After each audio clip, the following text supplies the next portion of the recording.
2026-এর 31শে March নাকি upper primary পরীক্ষা হতে চলেছে। আদৌ কি পরীক্ষা হবে?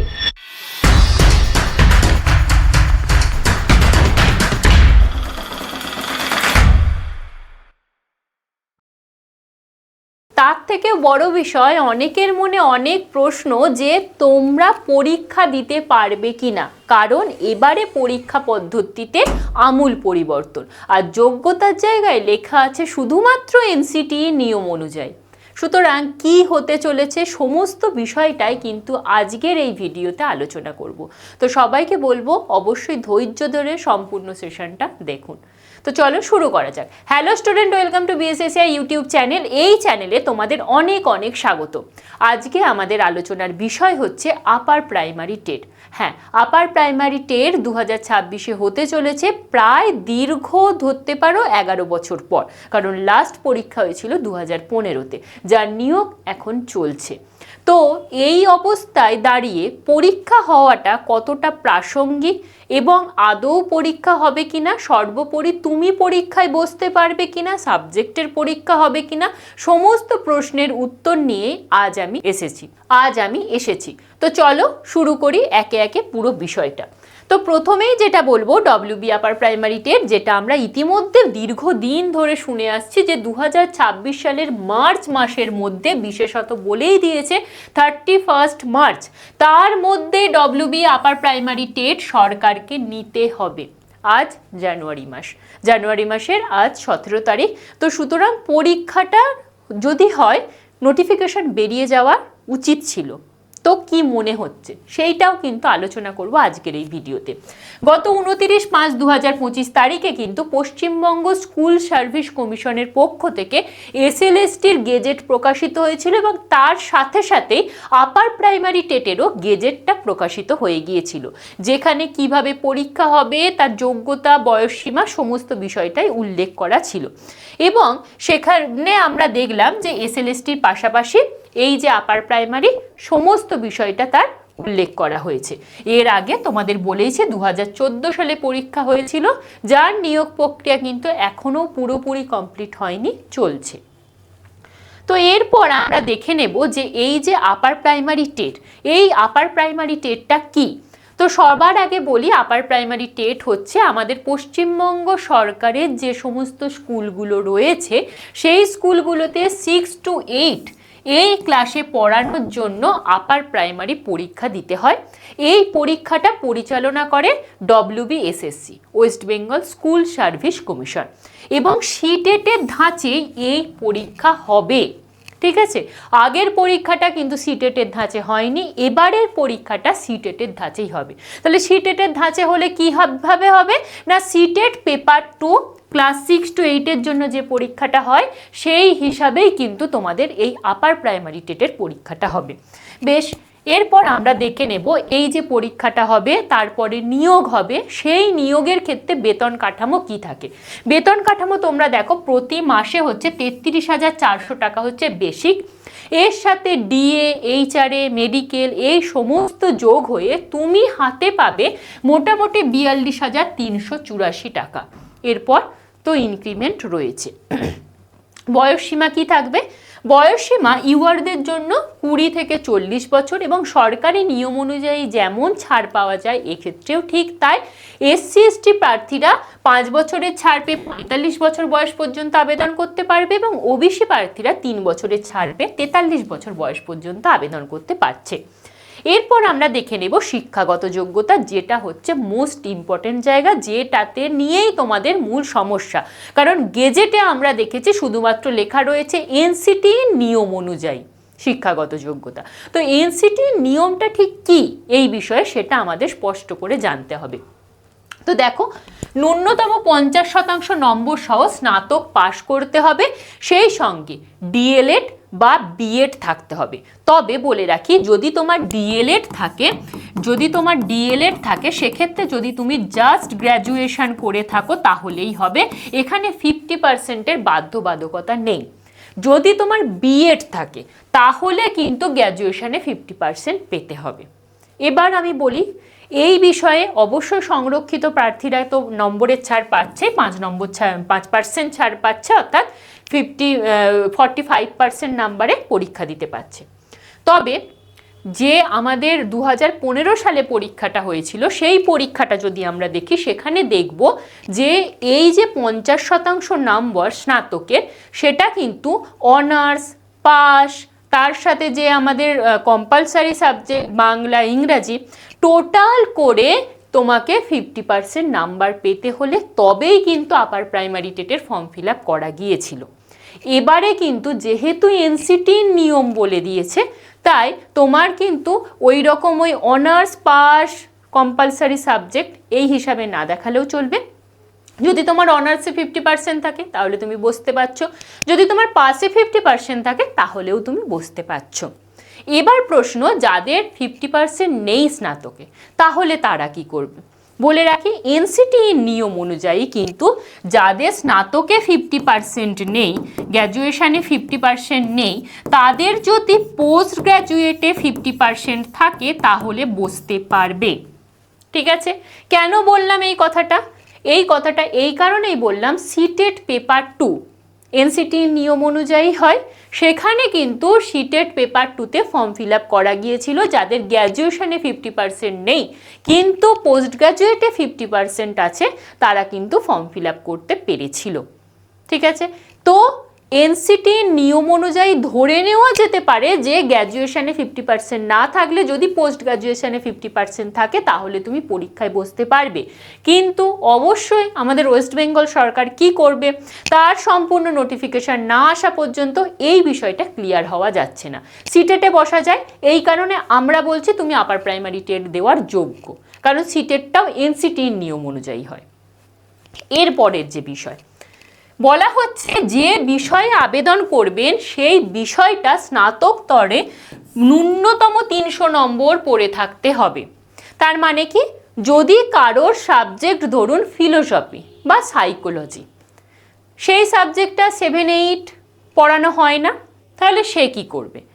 তার যদি পাশেতে বাংলা থাকে বা ইতিহাস থাকে তাহলে সে কিন্তু পরীক্ষাটা দিতে পারবে, কিন্তু ওই পাশের বাংলা বা ইতিহাসটা 300 নম্বরের পড়ে থাকতে হবে।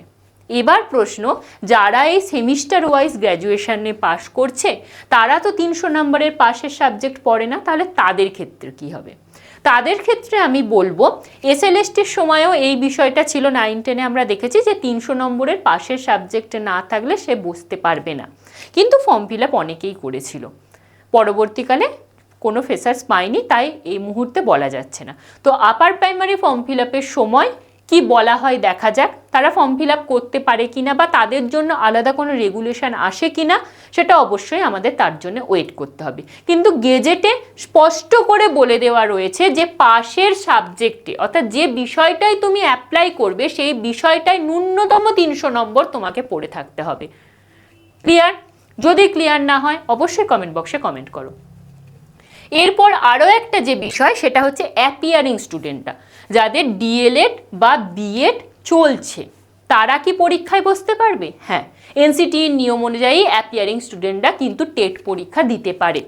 যদি তুমি জাস্ট ডিএলএড বা বিএডে ভর্তি হয়েছো, একটাও পরীক্ষা হয়নি তোমার, জাস্ট ভর্তি হয়েছো, সেই ভর্তির রসিদটা দিয়েও কিন্তু তুমি ফর্ম ফিল আপ করতে পারবে, এটা এনসিটির রুল।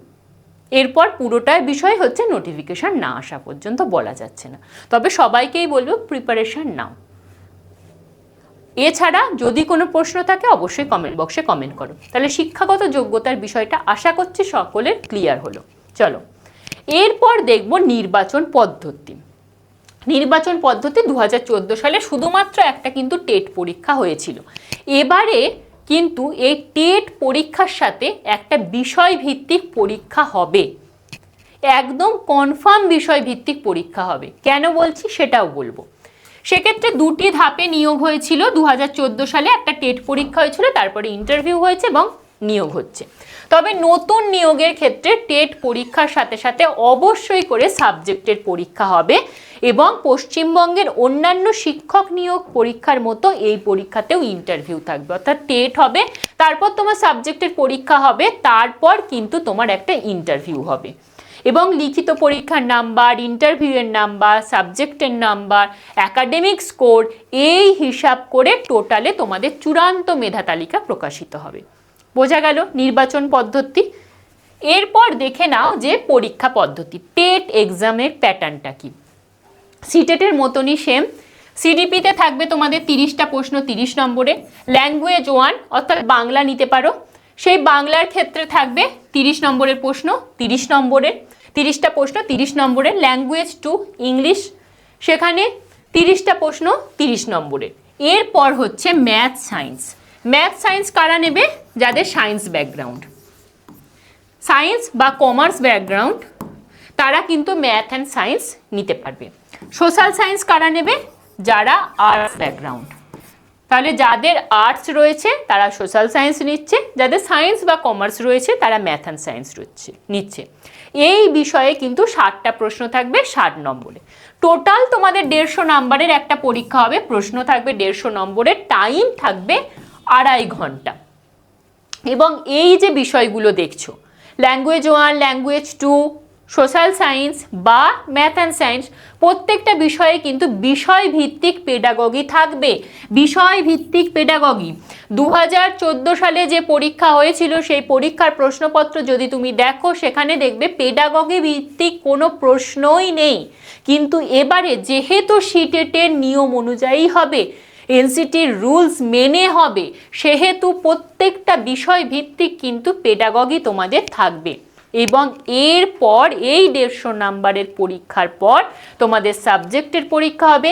সেই সাবজেক্টের পরীক্ষা অবশ্যই করে 100 নম্বরের হবে।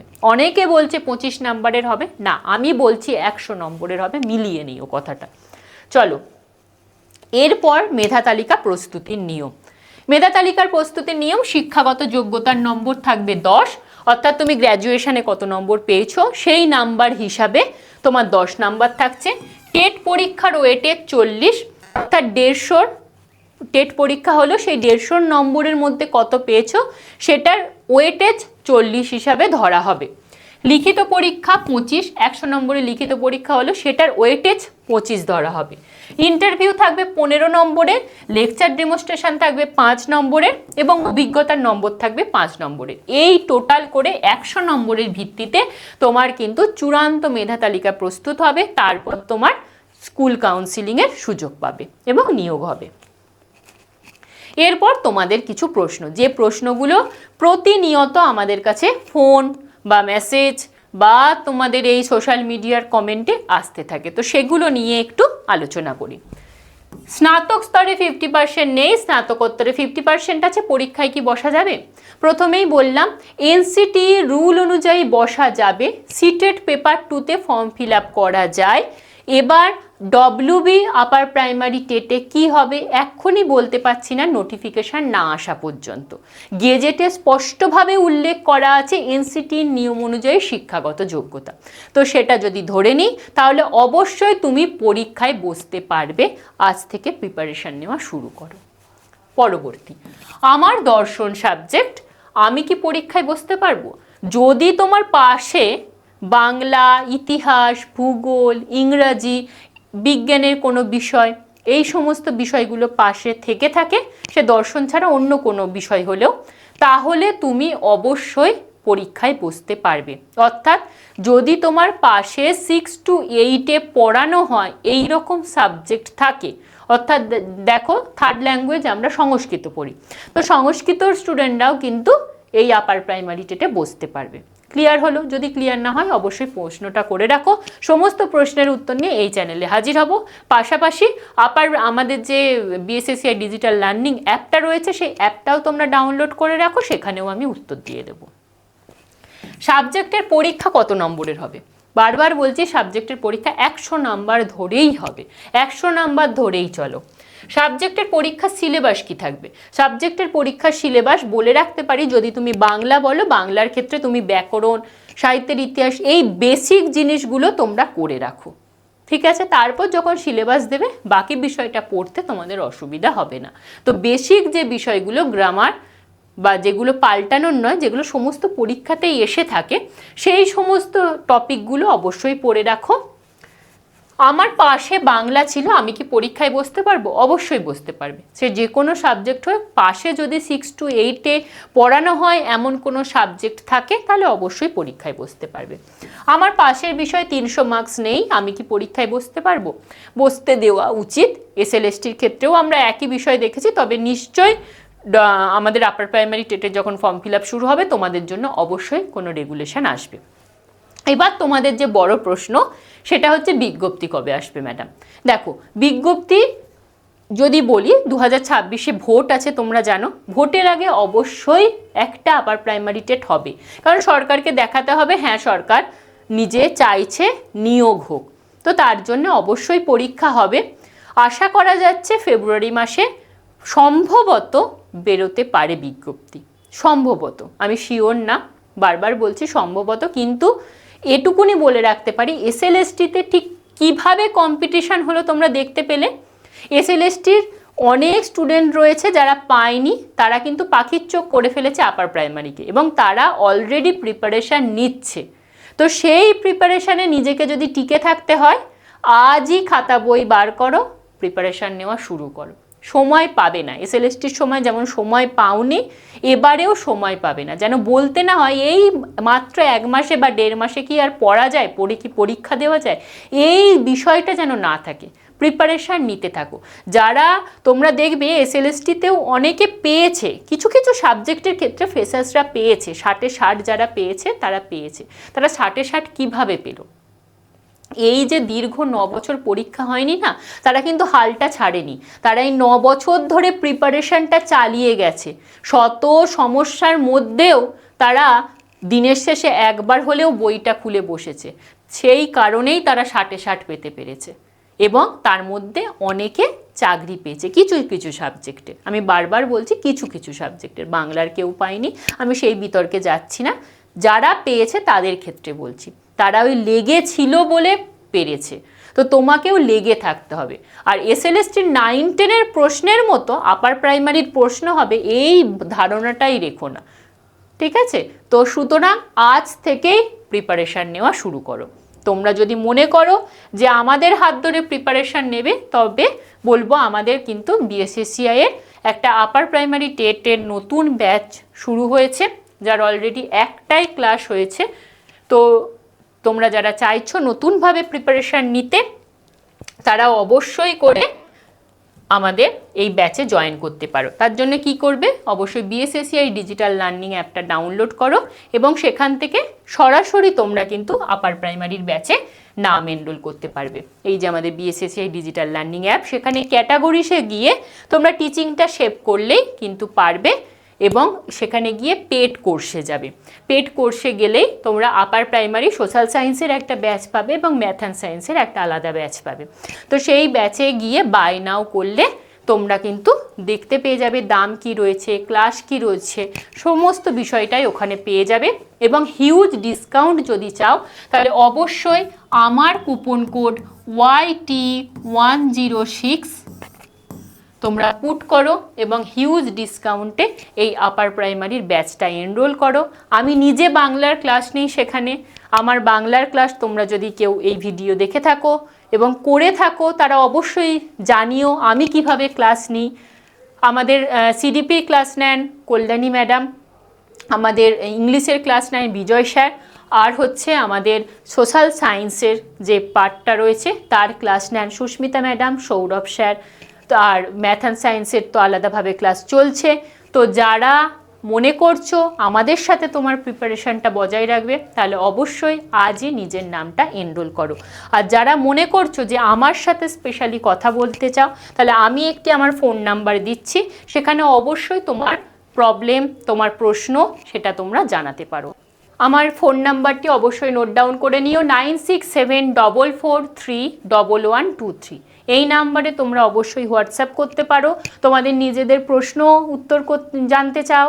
কেউ যদি মনে করছো যে আমাদের বিএসএসসিআই এর সাথে প্রিপারেশান নেবে, কিভাবে ভর্তি হব সেটা বুঝতে পারছো না, তাহলে অবশ্যই হাই লিখে পাঠাও সমস্ত প্রশ্নের উত্তর ওখানে দিয়ে দেব। এছাড়া আমাদের এই চ্যানেল রইল, বিএসএসসিআই ডিজিটাল লার্নিং অ্যাপ রয়েছে, সমস্ত দিকেই তোমরা কিন্তু সমস্ত রকম সাহায্য পাবে এবং তোমাদের সাহায্যের জন্যই কিন্তু আমরা সদা সর্বদা প্রস্তুত। সবাইকে বলবো নতুন বছরে প্রিপারেশনটা বজায় রাখো বাবু। প্রিপারেশন যদি বজায় রাখতে পারো, একটা না একটা সরকারি চাকরি ঠিক তোমার হবে।